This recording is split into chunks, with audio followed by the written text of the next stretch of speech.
Turn on, tune in, take off. A series of study support podcasts designed to launch you into university study. Episode 7. Introduction to Critical Analysis. My name is Dee Hastings-Stroud and I'm an Education Advisor in Student and Learning Services. Hi, I'm Gemma and I'm a law student at Sheffield Hallam University.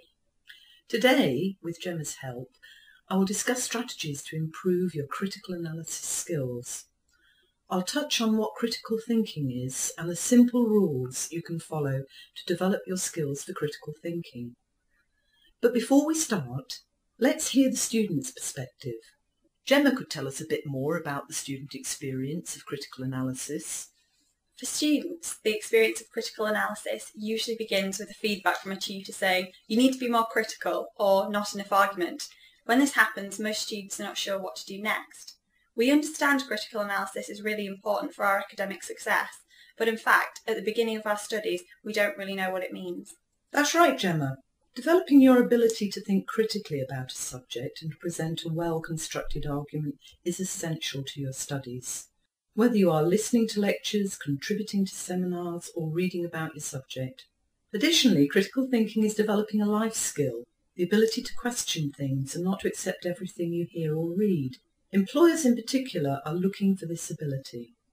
Here we will talk mainly about critical analysis for written work, as this is the area students struggle with most. But let's begin with a simple definition to help you understand what tutors mean when they refer to critical thinking in an academic context.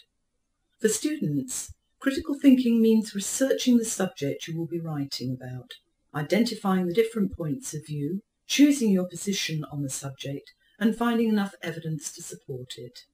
Well, it sounds simple, but how do you achieve this in reality? Most students think this is what they are doing, and yet we get the assignment back and we are still marked down for not demonstrating critical thinking. Okay, I'll give you a few simple steps to follow to demonstrate critical thinking in your essay. The first step is analysing the essay question to identify the key issues. Critical analysis begins with the essay title. Try to work out which key debates or conflicts of opinion it refers to. Ask yourself why the lecturers have set this particular essay. Why this particular wording? What is it that they are expecting me to read and what sort of issues they want me to identify? So the essay title points us to a set of ideas or theories or problems or texts we are expected to cover. That's right. And then while you are doing your research, you should begin to form your opinions. That's the second step, working out your point of view. Be clear about your own perspective. What exactly is your own position on the subject? This may change, but you should keep asking yourself this question throughout your research. This will help you to clarify your thinking and direct your studies. But it's so difficult. Sometimes it feels everything we read sounds right.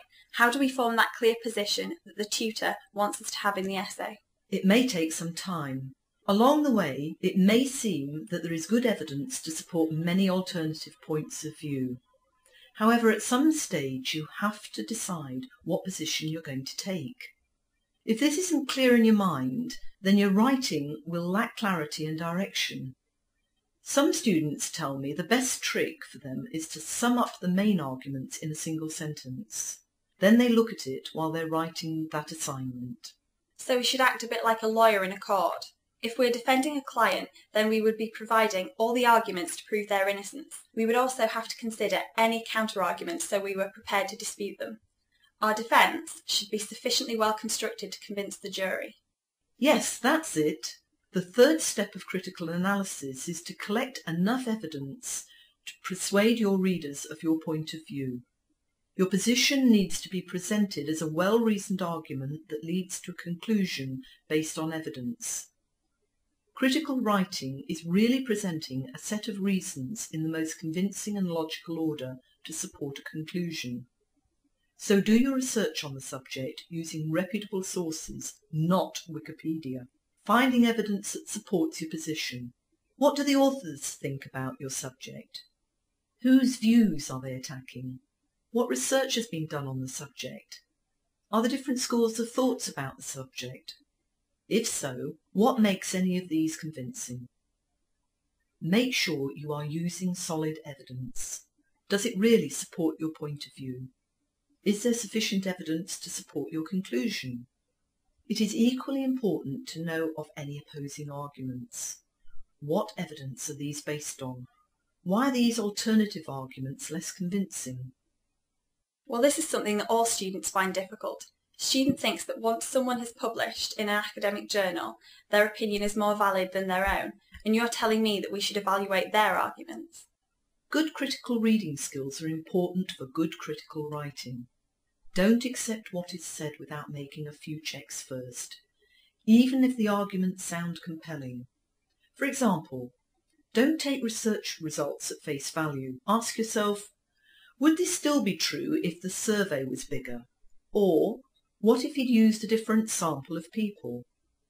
Always evaluate the evidence in your essay. If you think that a piece of research is based on interviews with too narrow a range of people, write that down. If you think the research results might have been very different if they had considered a broader range of conditions, give a few examples of what you mean. I guess I see where many students are making a mistake. I've done it so many times. When it came to writing the essay, I just described what each theory said to show I'd read them. Now I see that my lecturers didn't just want to know what other theories said, they wanted to know what I thought of them. Yes, your tutor does want to see you engage in a debate, both with those that adopt a similar point of view to yours and those that differ. The books and articles you are recommended are likely to point out some of the major issues you need to reflect, question and evaluate, and you can refer to these within your argument. But by the time I've read 3 or 4 articles, I'm not sure what I think. I find I agree with all of them, although each article argues the others are wrong. Deciding between conflicting theories, arguments and evidence is difficult, but it's important to remember that academic debates aren't usually clear-cut about right or wrong, and that new research leads to a continual changing picture. It may seem frustrating when there are many points of view and when these are based on different types of evidence, but it is easier to produce a better assignment when there is an opportunity to address complex issues or subjects that are hotly disputed. But it all sounds so messy. It seems to me that we may have all the right arguments and evidence, but with so much to include, my argument, my reasons, my supporting evidence, and then the debating the points of view, which are different from mine. How do I make sure that I'm not hopping from point to point, confusing everything? Yes, that's an excellent question.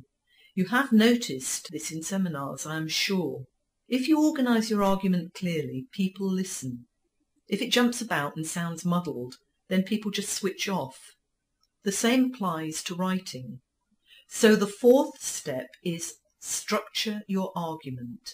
The organisation of the essay should evolve around the main argument and the supporting reasons. To achieve a logical order, I always advise students to work out their reasons in writing. Draw a list of the arguments you would use as if you were arguing your position with your friends.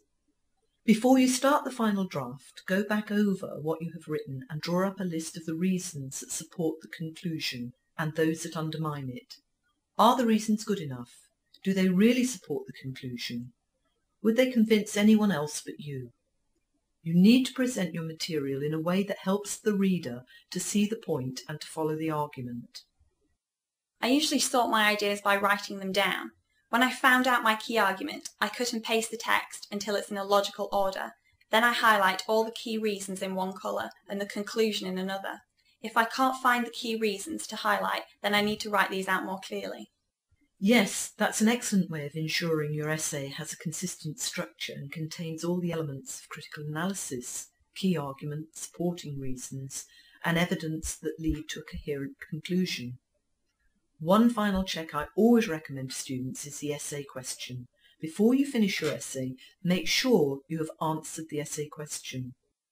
So to demonstrate critical thinking in our essay, students should follow the 4 easy steps. First, analyse the essay question to identify the key issues. Second, clarify your own position on the subject. Third, identify and evaluate evidence and theories to support your point of view and debate the ones that don't. Fourth, structure your assignment. We based the content of this podcast on the book Critical Thinking Skills by Stella Cottrell, available from the Learning Centres.